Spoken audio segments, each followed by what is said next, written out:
Hello everyone, welcome to लीगम फीगम study with me. आज हम लीगम फीगम पे अपना भारतीय साक्ष्य अधिनियम 2023 स्टार्ट कर रहे हैं। बेसिकली आज हम इसमें सेक्शन 1 और 2 कवर करेंगे और कंपेयर करेंगे ओल्ड वर्सेस न्यू कि इंडियन एविडेंस एक्ट 1872 में आपका वो सेक्शन किस नाम से दिया गया था और भारतीय साक्ष्य अधिनियम BS से 2023 में वो आपका किस नाम से है, क्या उन दोनों में कुछ चेंजेस हैं या नहीं। हम कंपैरिजन करेंगे बेसिकली न्यू वर्सेस ओल्ड में। आप अगर बोर्ड देख पा रहे हो तो हमारा बेसिकली ये रहेगा कि न्यू वर्सेस ओल्ड में हम कंपेयर करेंगे। न्यू है हमारा भारतीय साक्ष्य अधिनियम और ओल्ड हमारा क्या था, IEE, that is Indian evidence act 1872। तो अब जैसे आपको पता है भारतीय साक्ष्य अधिनियम 1 जुलाई 2024 से इफेक्ट में आ जाएगा। तो अब मैं आपको बता दूं, जो भी हमारे आगे एग्जाम्स होंगे तो उसमें ये मानना है कि हमारे न्यू क्रिमिनल लॉज आएंगे। Indian evidence act, Indian penal code और कोड ऑफ क्रिमिनल प्रोसीजर, ये सारे जो हैं अब जो चेंज जो लॉज हो गए हैं वो 1 जुलाई 2024 से इफेक्ट में आ जाएंगे। और जो बाकी अब PCSJ जो भी लॉ फील्ड में क्रिमिनल मैनुअल लॉज आएंगे उसमें अब नए ही कानून आएंगे। तो आज से हमने ये सीरीज स्टार्ट करी है। हम धीरे धीरे रोज अपलोड करेंगे और आपके लिए इजी बनाएंगे। मेरा मानना है मैं आपके लिए इजी बनाऊं जिससे आपको घबराहट ना हो कि हमने पहले क्या याद किया था और अब हम नया कैसे याद करें। हम कंपैरिजन करते हुए चलेंगे क्योंकि हमें अभी से प्रिपेयर करना होगा आगे के लिए। तो आइए जल्दी से देखते हैं सेक्शन 1। अगर आपके पास बेयर एक्ट नहीं भी है तो आप बोर्ड पे देख सकते हैं। पहला सेक्शन जो आएगा हमारा, बेसिकली जो हमारा पहला सेक्शन आएगा वो आएगा सेक्शन 1। सेक्शन 1 अब मैं आपको बता दूं न्यू है क्योंकि बिगनर्स के लिए भी ये वीडियो यूजफुल रहेगी। तो न्यू कौन सा लॉ आया है हमारा, भारतीय साक्ष्य अधिनियम 2023। तो मैं इसको BSA से लिख सकती हूँ, BSA से, ठीक है। और हमारा ओल्ड क्या था, IEEA 1872। ओके, तो अब मैं इसमें देखती हूँ सेक्शन 1। सेक्शन 1 सेक्शन 1 में क्या था, आप देखिए उसकी हेडिंग।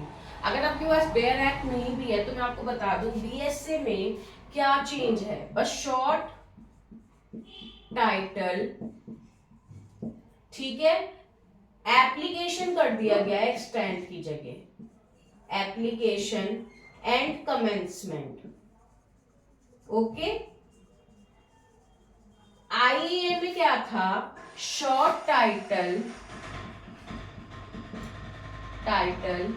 एक्सटेंड था वहां पे। तो ये क्वेश्चन भी पूछ लिया जा सकता है कि क्या चेंज आया है हमारा सेक्शन 1 में। तो extend has been replaced by application in section 1। तो ऐसे क्वेश्चंस भी बन सकता है आपका। तो देखते हैं अब सेक्शन 1 में क्या है। आइए, बेयर एक्ट अगर आपके पास नहीं है तो आप ध्यान से सुनिए, मेरे पास न्यू बेयर एक्ट है तो मैं आपको बताना चाहूंगी पढ़ के। शॉर्ट टाइटल एप्लीकेशन कमेंसमेंट, ये पार्ट 1 चैप्टर 1 प्रीलिमिनरी में दे रखा है। दिस एक्ट में बी कॉल्ड द भारतीय साक्ष्य अधिनियम 2023।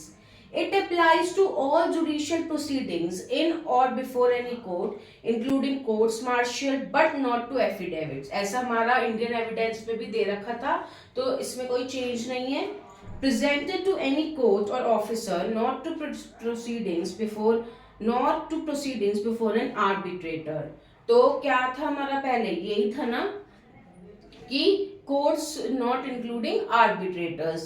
और थर्ड था हमारा clause, it shall come into force on such date as a central government में by notification in the official gazette appoint. तो आई डोंट थिंक कि इसमें कोई चेंज आया है, सिर्फ आपका टाइप जो एप्लीकेशन है वो रिप्लेस हो गया, जो आपका एक्सटेंट है वो रिप्लेस हो गया एप्लीकेशन से।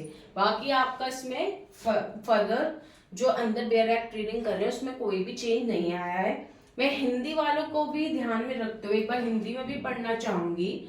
संक्षिप्त नाम लागू होना और प्रारंभ, इसमें तो बाकी वाकई में ही कोई चेंज नहीं है, पहले भी ये था अब भी यही है। इस अधिनियम का संक्षिप्त नाम भारतीय साक्ष्य अधिनियम 2023 है। ये किसी न्यायालय में या उसके समक्ष सभी न्यायिक कार्यवाही जिसके अंतर्गत सेना न्यायालय सम्मिलित है और लागू होता है, किंतु ना तो किसी न्यायालय अधिकारी के समक्ष पेश की शपथ पत्रों को, ना ही किसी मध्यस्थ के समक्ष कार्यवाही को लागू होता है। ये इस कार्य को प्रवृत्त होगा जो केंद्रीय सरकार राजपत्र में अधिसूचना द्वारा नियत करे। तो मैं आपको दोबारा रिपीट करके बताना चाहूंगी, बेसिकली भारतीय साक्ष्य अधिनियम 2023 जो है वो एक्ट नंबर 47, यहां से भी क्वेश्चन बन सकता है, कौन सा है, एक्ट नंबर 47, ठीक है। तो मैं आपको बताना चाहूंगी कि न्यू, दोबारा से न्यू और ओल्ड में अगर हम सेक्शन 1 को कंपेयर करें, सिर्फ एक्सटेंड जो है रिप्लेस हुआ है एप्लीकेशन से। आई होप आपको ये समझ आ गया होगा, मैंने बता भी दिया कैसे क्वेश्चन बन सकता है। Now moving on to the section second. Section second BSC का क्या कहता है, पहले क्या कहता था, आप में से कोई बता सकता है कि पहले क्या कहता था? हमारा section 2 of Indian evidence act 1872, पहले क्या होता था सेक्शन 2 में, आप बता सकते हैं?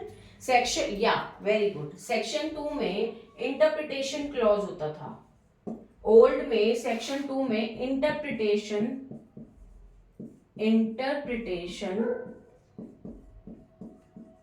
क्लॉज होता था, ठीक है, जिसको हम हिंदी में कहते हैं अधिनियमितों का निरसन, ठीक है, अधिनियमितों का निरसन।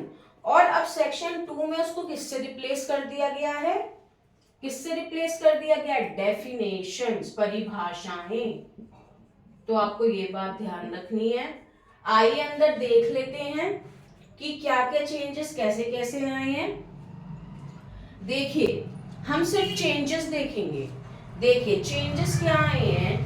न्यू में सेक्शन 2(1)(a), ठीक है, ये कर दिया गया है, जबकि वहां पे क्या था हमारा इंटरप्रिटेशन क्लॉज में क्या था? सेक्शन 3(1),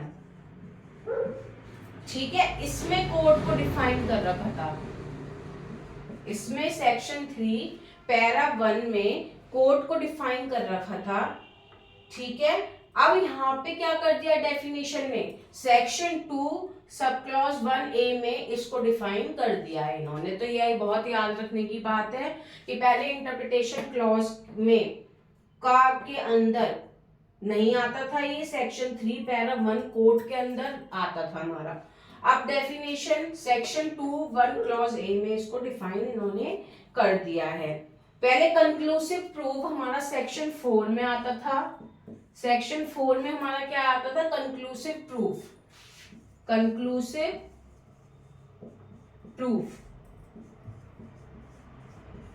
ठीक है। अब सेक्शन 4 में जो कंक्लूसिव प्रूफ आता था हमारा, अब वो किसमें कर दिया गया है? सेक्शन 2(1)(b) में। सेक्शन 2(1)(b) में मैं आपको रिवाइज करा देती हूँ, जिससे, क्योंकि हम थोड़ा धीरे धीरे इसलिए चलेंगे क्योंकि अभी हमें थोड़ा दिक्कत आएगी याद करने में, उसको मेमोरी में डालने में। तो इंटरप्रिटेशन क्लॉज जो तो था हमारा, क्या था वो? सेक्शन 2 था। सेक्शन 2 अब डेफिनेशन से रिप्लेस कर दिया गया। पहले सेक्शन 3 में कोड और सेक्शन 4 में कंक्लूसिव प्रूफ लिखा जाता था, जो हमारे इंडियन एविडेंस एक्ट में दिया हुआ है। अब डेफिनेशंस के अंदर सेक्शन 2 क्लॉज 1(a) में कोड डाल दिया है इन्होंने, कोड की डेफिनेशन डाल दी है, और सेक्शन 2(1)(b) में कंक्लूसिव प्रूफ डाल दिया है। आई होप आपको क्लियर हो गया होगा ये। आप ये जॉटेड डाउन भी कर सकते हैं, लिख भी सकते हैं। Okay, now moving on to the further section 2(1)(c) में अब इन लोगों ने क्या डाल दिया है? सेक्शन 2(1)(c) में इन्होंने डाल दिया डिसप्रूव्ड।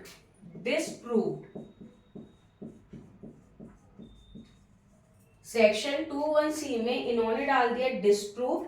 पहले डिसप्रूव किस में आता था? सेक्शन 3 पैरा 8 में।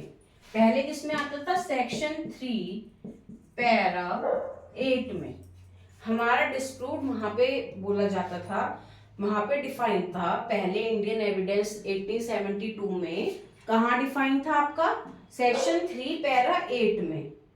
अब आगे बढ़ते हैं। सेक्शन 21D में इन्होंने कर दिया डॉक्यूमेंट।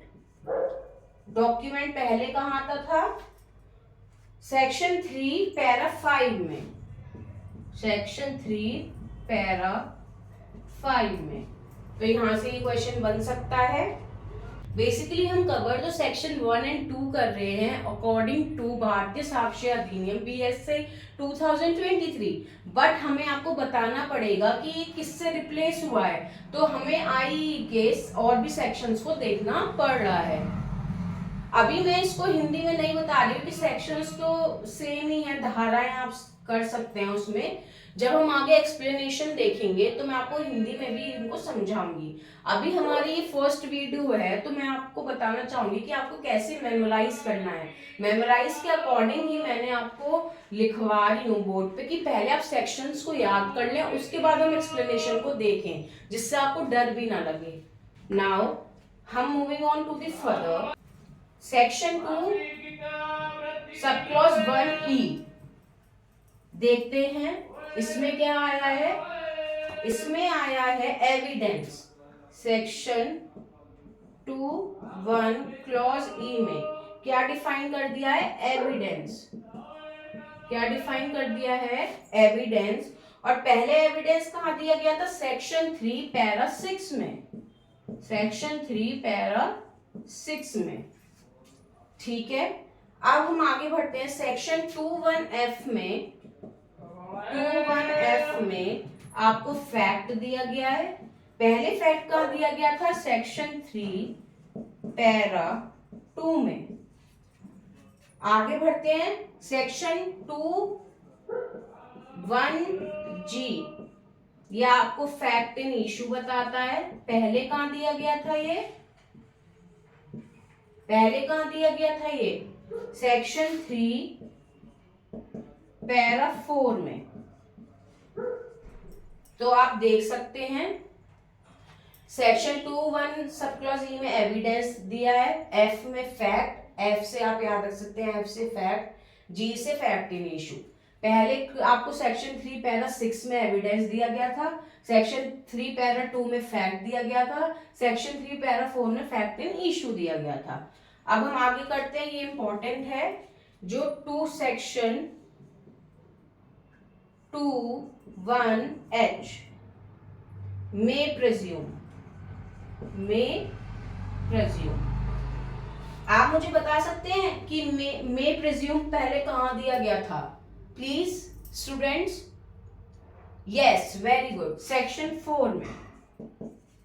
मे प्रेज्यूम कहां दिया गया था? सेक्शन 4 में, जो बहुत इंपॉर्टेंट भी हमारा एज पर point of view of examination माना जाता है कि मे प्रेज्यूम शैल प्रेज्यूम कहां दिया हुआ है। तो मे प्रिज्यूम सेक्शन 21H में दिया हुआ है BSA में, जो हमारा लागू होगा 1 जुलाई 2024 से। और इंटरप्रिटेशन क्लॉज में जो है हमारा दिया नहीं गया था, सेक्शन 4 में दिया गया था, मेंशन किया गया था। बट अब तो हमें इसको तो करना ही नहीं है, इसको तो हमें अब करना ही नहीं है, अब तो हमें ये ध्यान रखना है। ठीक है, अब 21I में नॉट प्रूव, सेक्शन 21I में नॉट प्रूफ। पहले नॉट प्रूफ कहां दिया गया था? पहले नॉट प्रूफ दिया गया था सेक्शन 3 पैरा 9 में। सेक्शन 3 पैरा 9 में आप ये नोटेड डाउन कर सकते हैं अगर आप इंटरेस्टेड हो। ऐसे ही आपको सब मिल जाएंगे। कहां पर? आपकी न्यू जो आपने बैरक खरीदी होगी वहां ही मिल जाएंगे। बट अगर आप फिर भी अगर आपने परचेज नहीं किया, आप पढ़ना चाहते हैं तो आप देख सकते हैं, मैंने सब कुछ लिखा है। ठीक है, now moving on to the further. 21J में 21J में क्या दे रखा है आपका? 21J में आपका दे रखा है प्रूव्ड। प्रूव्ड पहले कहां डिफाइन किया गया था? सेक्शन 3 में ही, पैरा 7 में। ठीक है, 2(1) के रेलिवेंट, पहले रेलिवेंट कहां डिफाइन किया गया था? सेक्शन 3 में ही, पैरा 3 में। ये इंपॉर्टेंट है। 2(1)L में शैल प्रिज्यूम किया गया है, शैल प्रिज्यूम, और पहले कहां किया गया था? शैल प्रूफ, सेक्शन 4 में। तो बेसिकली जो इसमें से क्वेश्चंस बनेंगे, वैसे आपको न्यू बुक्स इस पे अपडेट होंगी, बट मैं आपको बताना चाहूँ जो बेसिकली इसमें इंपॉर्टेंट क्वेश्चंस बनेंगे वो शैल प्रिज्यूम में, प्रिज्यूम, नॉट प्रूव्ड, प्रूफ कुछ भी पूछ सकते हैं। तो आप ऐसे याद कर सकते हैं। अगर आप कंपैरिजन करते हुए पढ़ेंगे, अगर आप कंपैरिजन करते हुए इनको याद करेंगे, आप लिख लेंगे न्यू बीएसए में क्या चेंजेस आए हैं, फिर एक साइड लिख लेंगे इंडियन एविडेंस में क्या थे, तो आप इजीली इन्हें कर पाएंगे। अगर आप कंपेयर नहीं करेंगे और ऐसे ही पढ़ेंगे तो आई डोंट थिंक आप ज्यादा देर तक उसे मेमोराइज कर पाएंगे, याद रख पाएंगे। जब हम चीजों का कंपैरिजन करते हैं तो वो हमें याद रहती है, हमारी मेमोरी उसको जल्दी से ले लेती है, ग्रैब कर लेती है। तो आज हमने इतना ही पढ़ा। हमने बेसिकली, मैं आपको क्रक्स बता देती हूँ, अगर किसी के पास फुल वीडियो देखने का टाइम ना हो या वो, तो आप आगे करके देखिए। भारतीय साक्ष्य अधिनियम 2023 एक्ट नंबर 47, उसमें हमने कंपेयर किया न्यू वर्सेस ओल्ड। न्यू के सेक्शन 1 और 2 ही पढ़े, बट ओल्ड के सेक्शन 1, 2, 3, 4 तक हमें करना पड़ा, क्योंकि हमें बताना पड़ा कि सेक्शन 1, 2, 3, 4 किससे रिप्लेस हो गए। अब सेक्शन 2 अंडर डेफिनेशंस के अंडर वो रिप्लेस हो गए हैं। तो भारतीय साक्ष्य अधिनियम के हमने सेक्शन 1 और 2 को आज देख लिया है और इनके सेक्शंस को याद भी कर लिया है। आप ढंग से ये वीडियो बार बार देखें तो आपको याद हो जाएंगे। और इंडियन एविडेंस का एक्ट का हमें कुछ याद करना ही नहीं है। तो बेसिकली ये था जो आज हमने किया है।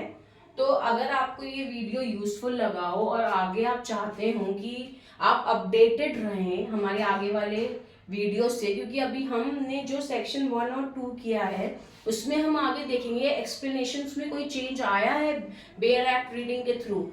ठीक है, वो हम देखेंगे हिंदी में भी, इंग्लिश में भी। तो आज आपका होमवर्क है कि आप याद करें न्यू वर्सेस ओल्ड। ओल्ड हमें याद नहीं करना, बट ये देखना है ओल्ड में क्या था और न्यू में क्या है, और हमें न्यू वाले को याद कर लेना है। तो अगर आपको ये वीडियो अच्छा लगा हो प्लीज शेयर करें, लाइक करें, और मैं सब्सक्राइब करने के लिए नहीं बोलूंगी। अगर आपको यूजफुल लगा हो तो सब्सक्राइब बटन जरूर दबाएं for all the notifications. Bye bye, have a good day, happy learning.